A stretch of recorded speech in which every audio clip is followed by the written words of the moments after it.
DSM Ustawi Digital, jamii yenye ustawi, furaha yetu. Lengo la kambi hii hasa ni kuhudumia watu wa hali ya chini, watu wanyonge. Haya yote sisi tumefundishwa na mafunzo ya Imam Hussein. Imam Hussein ni mjukuu wa Mtume, aliuawa kule Karbala kikatili wakati alikuwa anagombea haki ya wanyonge. Kwa kambi hii sisi tumeweka hapa inahudumia macho, wanacheki macho. Kama utakuwa onekana una shida ya miwani ya kusomea unapewa bure hapa. Kama una shida ya kwenye macho, labda unataka matibabu wanapewa hapa. Na kama unatakiwa ufanyiwe operation ya mtoto wa jicho, basi tunakutuma kwenye hospitali zetu za Temeke Eye Center, iko chini ya Khoja Shia Ishnashi Jamaat, au tunakutuma Kibaha kwenye hospitali ya kwetu ingine inaitwa Medwell, na pale unafanyiwa upasuaji bure. Baada ya hapo sisi tuna tent ingine pale ya magonjwa yasiyoambukiza.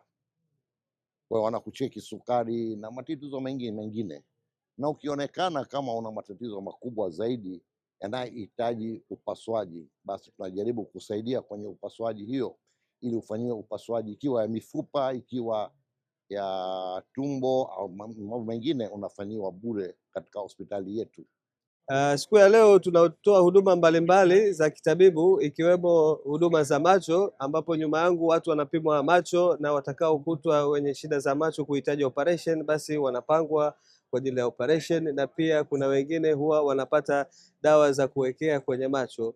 Mbali na hapo, wakitoka hapo kuna kempu nyingine mbele hapo, ambapo tunacheki magonjwa ya saratani za matiti, saratani ya prostate ambayo tunaita tezi dume, na pia saratani ya shingo ya kizazi kwa wamama, ambao hiyo kambi inafanyika na ndugu zetu kutoka Ocean Road. Mbali na hapo, pia tunatoa huduma za kisukari na pressure, ambayo mara nyingi inakuwa kuwapa education au elimu wa Tanzania ili kuweza kudeal zaidi na haya magonjwa. Matatizo ya macho huwa yanasababishwa na sababu nyingi. Huenda watu kigenetic zaidi wao ni rahisi kupata shida ya macho, lakini pia shida kubwa ambayo imekuwa kero sana kwa Watanzania ni shida ya sukari na pressure, ambapo ni rai yetu kempu kama hizi kuweza ku raise awareness, elimu kuhusu shida za pressure na sukari. Maana mara nyingi Watanzania tunapokwama, tunapofeli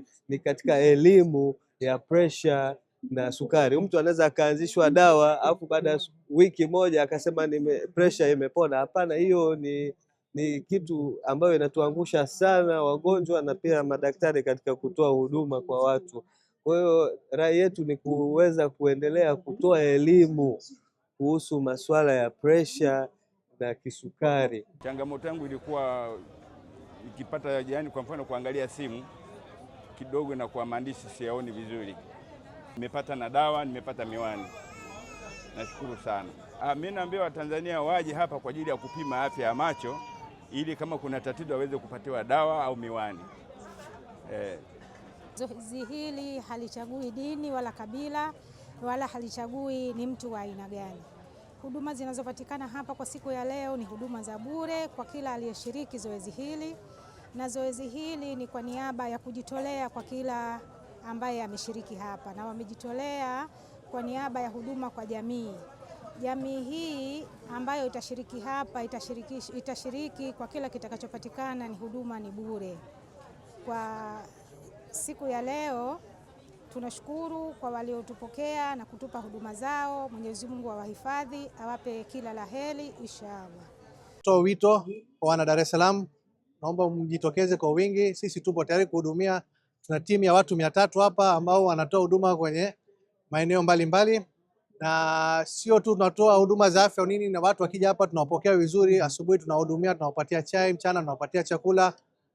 Kuna watu ambao wanaingia hapo alfajiri. Leo nimekuja asubuhi hapo saa 12, watu 300 ambao walikuwa wako tayari hapa wanataka kupatiwa huduma, na sisi tunahudumia hapa, na wengine kama wenzangu wamesema wameshatangulia kufanyiwa upasuaji. Kwa hiyo sisi tunatoa wito kwa wana Dar es Salaam, karibuni sana, na sisi tupo tayari kuwahudumia. Asanteni. DSM Ustawi Digital, jamii yenye ustawi, furaha yetu.